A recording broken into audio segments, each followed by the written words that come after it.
Hi ನಮಸ್ತೆ. ಇವತ್ತಿನ ವಿಡಿಯೋದಲ್ಲಿ ನಾನು ನಿಮಗೆ ಸೌತೆಕಾಯಿ ಕೋದ್ದಲ್ಲಿ ಹೇಗೆ ಮಾಡ್ಬೋದು ಅಂತ ತಿಳಿಸಿಕೊಡ್ತೇನೆ. ಅದಕ್ಕಿಂತ ಮುಂಚೆ ನನ್ನ ಪೇಜನ್ನು ಯಾರು ಸಬ್ಸ್ಕ್ರೈಬ್ ಮಾಡಲಿಲ್ಲ, ಪ್ಲೀಸ್ ಸಬ್ಸ್ಕ್ರೈಬ್ ಮಾಡಿ. ಮೊದಲಿಗೆ ನಾನು ನೋಡಿ ಇಷ್ಟು ದೊಡ್ಡದಷ್ಟು ಸೌತೆಕಾಯಿ ತೊಗೊಂಡಿದ್ದೇನೆ. ಇದಕ್ಕೆ ಒಂಚೂರು ನುಗ್ಗೆಕಾಯಿ ಕೂಡ ತೊಗೊಳ್ಬೋದು. ನುಗ್ಗೆಕಾಯಿ ಬೇಕಾದರೆ ತೊಗೊಳ್ಬೋದು, ಇಲ್ಲದಿದ್ದರೆ ಬಿಡ್ಬೋದು. ಇದನ್ನು ಮೊದಲಿಗೆ ನಾವು ಬೇಯಿಸ್ಲಿಕ್ಕೆ ಇಡೋಣ. ಸೌತೆಕಾಯಿಯನ್ನು ಇಷ್ಟು ದೊಡ್ಡದಾಗಿ ಕಟ್ ಮಾಡಿ ಇದನ್ನು ಬೇಯಿಸ್ಲಿಕ್ಕೆ ಇಡೋಣ. ಇದಕ್ಕೆ 1 ಸ್ಪೂನ್ನಷ್ಟು ಉಪ್ಪು, ಆನಂತರ 1 ಸ್ಪೂನ್ನಷ್ಟು ಬೆಲ್ಲ ಹಾಕಿ ಇದನ್ನು ಬೇಯಿಸ್ಲಿಕ್ಕೆ ಇಡಬೇಕು.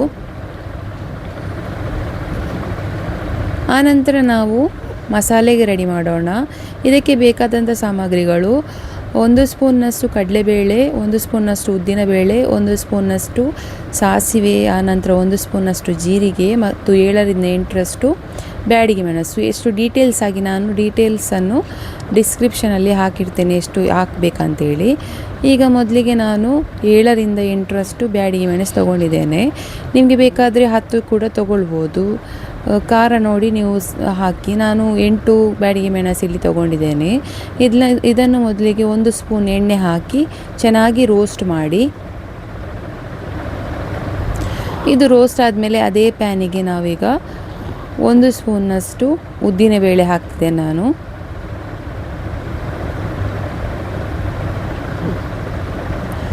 ಆನಂತರ 1 ಸ್ಪೂನ್ನಷ್ಟು ಜೀರಿಗೆ, ಆನಂತರ 1 ಸ್ಪೂನ್ನಷ್ಟು ಸಾಸಿವೆ,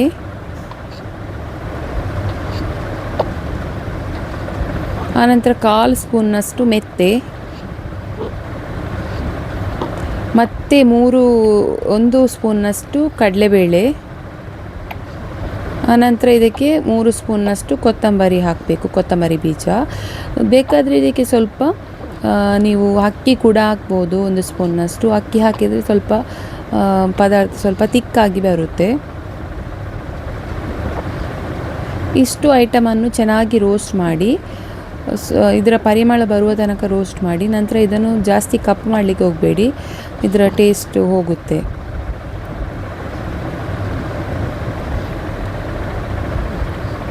ಈಗ ಇದು ರೆಡಿ ಆಯಿತು.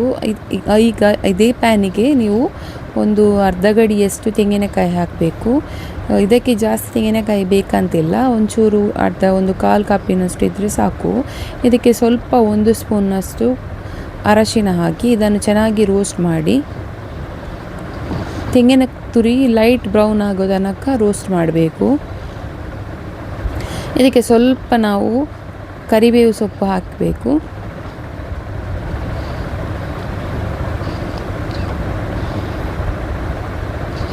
ಈಗ ಇದನ್ನು ನಾವು ಮಿಕ್ಸಿ ಮಾಡಿ ತರೋಣ. ಇದಕ್ಕೆ 1 ಲಿಂಬೆ ಗಾತ್ರದಷ್ಟು ಹುಣಸೆ ಹಣ್ಣು ಹಾಕಿ ಮಿಕ್ಸಿ ಮಾಡಬೇಕು. ಆನಂತರ ನೋಡಿ ಈಗ ನಮ್ಮ ಸೌತೆಕಾಯಿ ಬೆಂದಿದೆ. ಇದಕ್ಕೆ ನಾನು ಈಗ ಮಾಡಿಟ್ಟ ಮಸಾಲೆಯನ್ನು ಇದಕ್ಕೆ ಮಿಕ್ಸ್ ಮಾಡ್ತಿದ್ದೇನೆ ನೋಡಿ.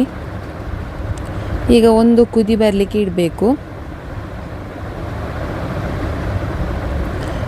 ಈಗ ನಮ್ಮ ಸೌತೆಕಾಯಿ ಪದಾರ್ಥ ರೆಡಿ ಆಯಿತು. ಇದಕ್ಕೆ ಸ್ವಲ್ಪ ಒಗ್ಗರಣೆ ಕೊಟ್ಟರೆ ಚೆನ್ನಾಗಿರುತ್ತೆ. ಬೆಳ್ಳುಳ್ಳಿ ಹಾಗೂ ಸಾಸಿವೆಯ ಒಂದು ಒಗ್ಗರಣೆ ಕೊಡಬೇಕು ಇದಕ್ಕೆ. ಇಷ್ಟೇ, ಮುಗೀತು. ರುಚಿಯಾದ ಕೋದ್ದಲ್ಲಿ ನಿಮಗೆ ಮನೆಯಲ್ಲಿ ಕೂಡ ಒಂದ್ಸಲ ಟ್ರೈ ಮಾಡಿ. ಈ ರೆಸಿಪಿ ಚೆನ್ನಾಗಿರುತ್ತೆ ತುಂಬಾ. ನೀವು ಕೂಡ ಟ್ರೈ ಮಾಡಿ ನೋಡಿ. ಈ ವಿಡಿಯೋ ನಿಮಗೆ ಇಷ್ಟ ಆದರೆ ನನ್ನ ಪೇಜನ್ನು ಸಬ್ಸ್ಕ್ರೈಬ್ ಮಾಡಲಿಕ್ಕೆ ಮರಿಬೇಡಿ, ಹಾಗೂ ಲೈಕ್ ಕೂಡ ಮಾಡಿ ಅಂತ ಹೇಳ್ತಾ ಈ ವಿಡಿಯೋವನ್ನು ಇಲ್ಲಿಯೇ ಎಂಡ್ ಮಾಡ್ತಿದ್ದೇನೆ. ಬಾಯ್.